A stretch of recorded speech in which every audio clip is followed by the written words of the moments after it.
Tendo Jesus passado no barco para outro lado, ajuntou-se a ele uma grande multidão, enquanto ele estava junto ao mar. Então chegou um dos principais da sinagoga, por nome Jairo, o qual, vendo-o, prostrou-se aos seus pés e rogava-lhe muito: minha filha está à morte, rogo-te que venhas e lhe imponha as mãos para que sare e viva. Pelo que Jesus foi com ele, grande multidão seguia, comprimindo-o. Certa mulher que havia 12 anos tinha uma hemorragia, e que havia padecido muito à mão de vários médicos, e despedindo tudo o que tinha, sem contudo nada aproveitar. Pelo contrário, indo a pior. Ouvindo falar de Jesus, veio por detrás, entre a multidão, e tocou na sua veste. Dizia ela: se tão somente tocar nas suas vestes, sararei. Imediatamente se lhe estancou a hemorragia e sentiu no seu corpo estar curada do flagelo. Jesus, conhecendo que de si mesmo sairia poder, voltou-se na multidão e perguntou: quem tocou as minhas vestes? Responderam-lhe os discípulos: vês que a multidão te aperta e dizes: quem me tocou? Porém ele olhava ao redor para ver o que isto fizera.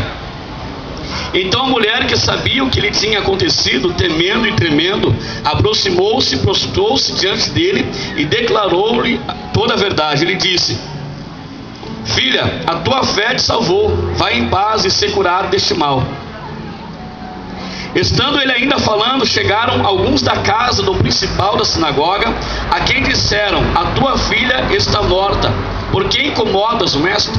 Porém Jesus, tendo ouvido essas palavras, disse ao principal da sinagoga: não temas, crê somente. Até aí, tá bom? Feche tua Bíblia, em nome de Jesus. Pegue na mão do irmão que está do teu lado. Você que ouve aí da sua casa, se você puder acompanhar esta oração, gostaria de pedir para você: coloque a mão no seu coração e se prepare, porque você vai sentir a presença de Deus. Amém. Não é porque nós estamos aqui, não é porque o pessoal do Paraná está aqui, mas é porque a presença de Deus está aqui. É a presença de Deus que faz toda a diferença. Senhor, meu Deus e meu Pai, aqui estamos nesta praça. E a igreja começou assim, Pai, sendo pregado o evangelho na casa de um, na casa de outro, nas praças, no deserto, nas montanhas, nos montes, e toda a multidão vinha, e quando chegava se surpreendia, porque saíam de suas casas para ver um homem pregar, mas quando chegava lá, se dava de cara a cara com o próprio Deus, e Deus agia, e Deus multiplicava, e Deus curava, e Deus transformava, e Deus libertava, e Deus restaurava a família. Senhor, eu tenho certeza que hoje não é diferente. Eu tenho certeza que o Senhor tem algo especial aqui nesta tarde. Eu tenho certeza que o Senhor já está movendo as águas aqui nesta praça, e todos que estão ouvindo esta palavra vão ser impactados com a tua glória, em nome de Jesus Cristo. Em nome de Jesus. Aplaudo mais uma vez, vamos, Senhor. Pode se assentar glorificando o nome dele. Aleluia. Aleluia. Essa história que lemos é talvez uma das mais lindas de toda a Bíblia Sagrada. Começa com um pai e uma mãe desesperados porque a sua filha começa a adoecer, e tudo que eles fazem não é capaz de curar a sua filha, não é capaz de sarar a enfermidade de sua filha.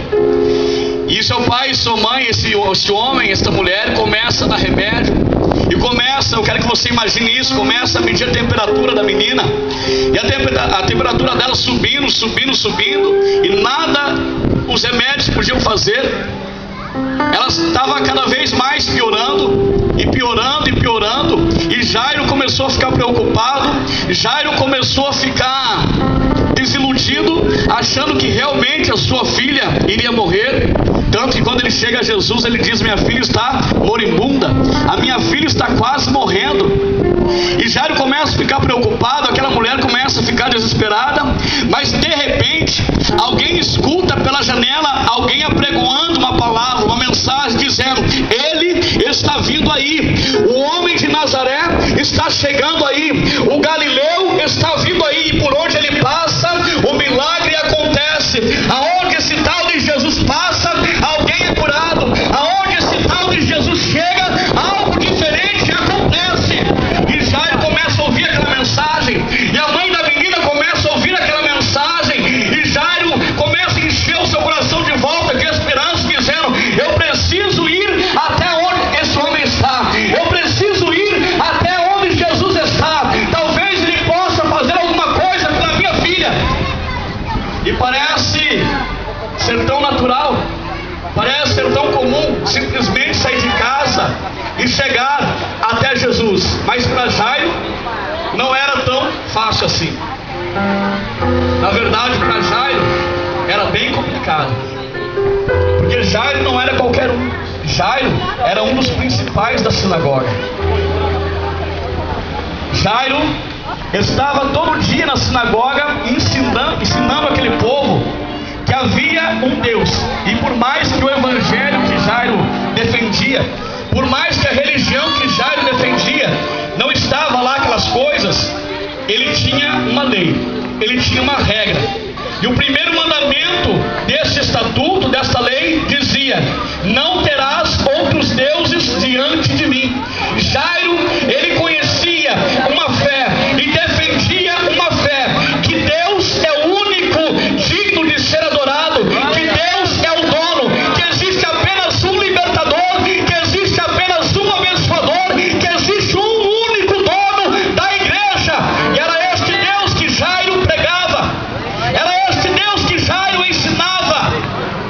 E a Bíblia diz que na casa de Jairo, neste contexto, havia uma grande multidão.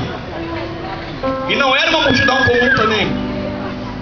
Em uma das versões da palavra diz que no meio da casa de Jairo, junto com Jairo, sofrendo com Jairo, havia instrumentistas, haviam chefes da sinagoga, homens que pregavam a palavra, homens